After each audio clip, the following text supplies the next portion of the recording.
I said, hey yo, what is going on, guys? It's your boy Mojados, and we're back with another video. Hope you guys are having an amazing day, because everything right now in this video is gonna be about XRP. That's right. We're gonna be talking about price action, talking about what's happening with the lawsuit, talking about what's happening around this whole shift where everybody is now talking bullishly about XRP. I think it's quite hilarious. But of course, we're gonna be discussing all of that and more. But taking a look at the top 10, you're definitely seeing a sentiment change across the market, because while everything is in single digit territory as far as gains are concerned, Cardano just reached up to 10%, but pretty quiet throughout the week. XRP is outperforming everything at a 25% gain, and that's very, very impressive, on 1 week. But again, you can't forget that XRP has been consecutively pumping, with basically 1 week up 25% and the next week also up 25%, putting in approximately a 60% gain from the past 2 weeks. So that's pretty good to see. We're seeing momentum to the upside, and you're seeing the volume that we expected, right? But again, the main thing here when we look at this chart is the red level. And I've talked about this last month, and I'm going to talk about it again. So as you guys are aware, whenever we get up to this red area, you can see it either act as a support or act as a resistance. Over here, you see it bounce the first time and then get rejected here, right? And then of course it comes back to red. Another pump makes a lower high, but of course it breaks through because it gets weakened. Then it gets a retest right here and acts as a resistance. Again, acting as a resistance here, acting as a resistance there, and here. And then you can see it acting as a support, because eventually, after you hit a resistance a couple times, right, it breaks. And that's the same thing for a support region, right? Whenever you keep on hitting a certain level with, a lower high or higher low, whatever the case may be, whether you're coming from resistance or support, you're gonna see a break through it, like you did over here and like you did over here, right? So again, the same exact theme carries out. You see a bounce here, but what's happening is lower highs, so then it breaks here.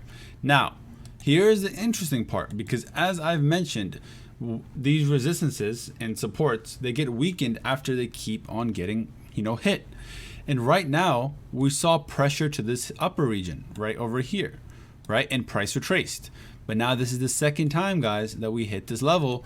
And my real concern is that, listen, if we break through this, right, this area here, forget about it. This chart is literally gonna fly. And I know that some people are saying this is a resistance and this is a resistance, and even over here, but they're not as significant, not as historical as what we've seen all the way back from 2017 at this red region. I don't care what anybody says. You can clearly see this level having the most taps, the most significance, and you can clearly see, guys, if you watched last month's video, I literally spoke about this region being tapped, and even on my Twitter, guys, I try to be as transparent as possible there, and all of it is, of course, documented. So if you're not following me on Twitter, definitely go ahead and do that. But this region was an area that I was saying, hey, listen, if we do retrace, it's going to be through here. But if we do break out of here, then forget about it, because I'm going to be an extreme moon boy on this chart. And on top of that, we broke out of this, blue trend line. So let me remove all of these little lines. So bear with me. There we go. This is another very bullish sign, basically breaking out of this blue trend line that we were under for 700 days. But I feel like, yes, this is a trend line that we've been under. But again, let's not forget the bigger range that we're sitting inside of, right? We've been going sideways for 1,900 days. Now that is absolutely incredible. And anytime you range for this long, you can just assume that, hey, listen, when it's time to go, it's going to be time to go. And, for those who are aware of the Tesla chart, let me pull up that real quick for you guys. This is a very, very clear example of what happens when you range for a long time, right? What you can see here is clearly 2,000 days of ranging sideways. You actually also see an SEC lawsuit over here, which pushes the price down.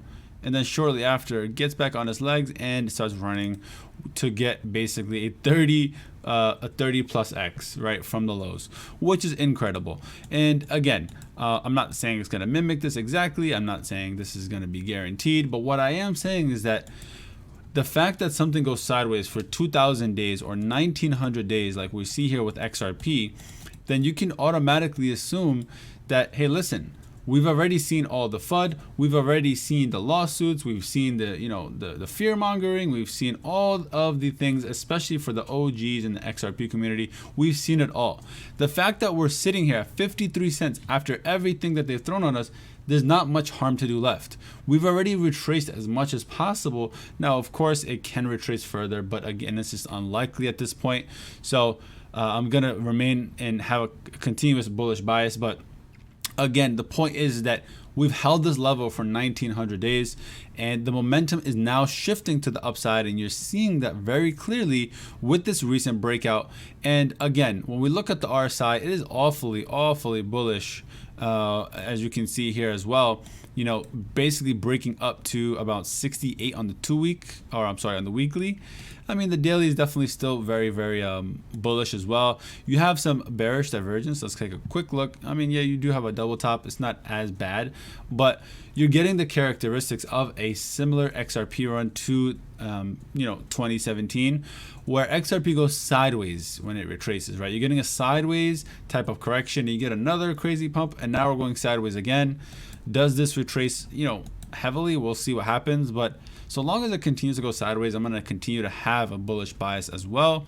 But for now, the chart is extremely bullish, and again, it is possible to retrace. I do think it's still possible. I know that you might not want to hear this.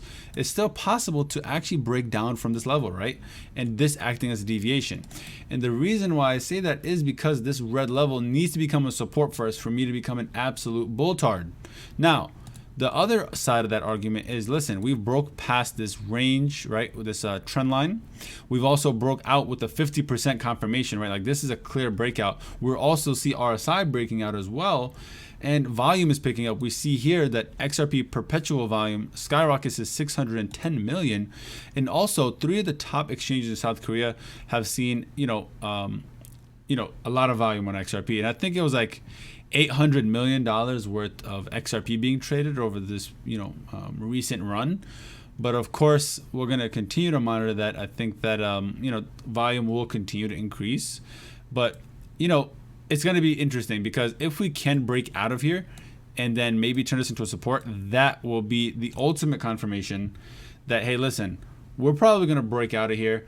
And even right now, guys, we don't need to have a pullback, because, the way the market is sometimes, you don't always get pullbacks. So seeing a nice breakout, seeing more pressure to the upside is also going to be a sign of confirmation. I mean, guys, my bags are already packed. I'm very bullish on the long-term potential of XRP, but it's still important to understand what levels on the chart are going to be, as significant for buying or for, being cautious, right? So again, it's going to be important to monitor that. But also, I want to take a quick look at this chart as well. This is the total chart. So this is basically just showing the market cap of XRP, and this is also very bullish, right? So there's multiple charts you can take a look at. We do see a clear break here above this level. So again, we'll see what happens and how that ages, but it's possible that we could be starting a whole new sequence of waves, right? So again, we're gonna, it's definitely, makes me speechless, because if this starts a wave 3, if we get the moves that I expect we are getting, man, oh man, this will start ripping faces so badly. I cannot even imagine, what this will continue to look like, right? Because once this does get, moving, then, forget about it, because there's a lot of crazy predictions on what it can reach. But even just taking a simple extension, like let's just take this leg, right? If we were to just apply that to what it's at right now, I mean, we could easily reach up to about 500 trillion, which puts us around a double-digit XRP. And that's just for wave 3, in my personal opinion. And I don't want to speculate too much on what wave 5 can reach up to. So again, as the waves continue to expand and we start seeing data, the subdivision of the waves, and we see volume, that will kind of help paint a better picture on how far XRP can go. So again, just again, have patience, and we'll continue to monitor that. And one of the last charts I want to share here is actually going to be the XRP BTC chart. So I'm going to quickly pull that up for you guys. So XRP BTC. Gonna come over here, pull this one up. So again, we also got a monthly close here as well. So this is obviously very nice, because what you're seeing is the same thing I mentioned last month, where, listen, this chart is very ugly. It's not easy to do TA on this chart. So, you know, you can just look at it by levels, right? And what you can see here is that if we're over 1570, like this dotted line I have drawn, it's most likely bullish, right? Because this wick right here is definitely some type of glitch, but when you see the breakout, you definitely see it become a support, and then it pushes off again. And of course, over here was another example. It bounced off of it, you know, retested this high over here, and then it broke down, and then this was your, you know, short as well before it broke down again. And the same exact story where we came back above it, kind of ranged here, and then broke back above. And again, this is all traps. I personally think that you know, the BTC chart is very bullish, RSI is very bullish, and I think that this sideways area or sideways accumulation is very, very interesting because it's not impulsive. It's very, very choppy against Bitcoin, and I do think that this will ultimately eventually get back above this high here. So call me crazy, but I do think we will be revisiting this high very, very soon and make a new high against Bitcoin. So again, you know, we'll continue to watch and monitor that, but this can happen very fast because these candles are very, very violent, very, very quick. And of course, we'll continue to watch how that ages. And, you know, the other thing that makes me very bullish on the altcoin market, which is basically also important because XRP is known to move with the rest of the market, is the fact that people are rotating out of stables. Now, this probably has to do with a lot of factors, whether it's, you know, the recent BUSD, you know, like delisting, where Paxos is pretty much getting rid of it, right? And also USDC pretty much depegging, and also people don't like Tether. So there's a lot of factors and a lot of moving pieces that equate to this chart going down. But overall, it does help paint a picture, especially when you overlay it over the past cycles, where people are rotating out of stables, whether it's, you know, the top of Bitcoin or the top of, you know, a certain chart, whether you look at total as well.